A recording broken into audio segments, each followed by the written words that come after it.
नमस्कार, मी तुमचं स्वागत करते आपल्या चॅनलवरती. आज आपण गुरुपौर्णिमा निमित्त 10 ओळी मराठी भाषण पाहणार आहोत. चला तर मग आपण व्हिडिओला सुरुवात करूया.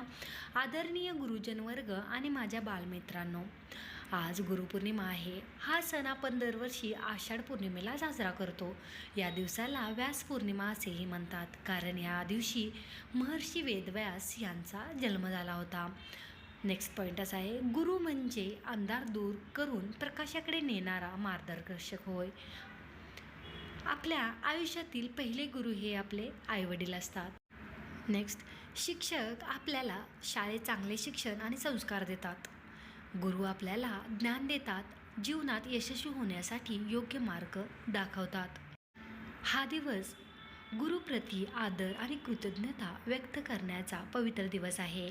गुरूंच्या मार्गदर्शनाशिवाय कोणतेही मनुष्य जीवन परिपूर्ण होऊ शकत नाही. आजच्या या शुभ दिनी मी माझ्या सर्व गुरूंना मनापासून वंदन करते. मला बोलण्याची संधी दिली याबद्दल धन्यवाद. जय हिंद, जय महाराष्ट्र. आज आपण गुरुपौर्णिमानिमित्त 10 ओळी मराठी भाषण पाहिलेले आहे. तर हा व्हिडिओ तुम्हाला कसा वाटला नक्की सांगा, आणि व्हिडिओ आवडल्यास आपल्या चॅनलला सबस्क्राईब आणि व्हिडिओला लाईक करायचं विसरू नका. व्हिडिओ पाहिल्याबद्दल खूप खूप धन्यवाद.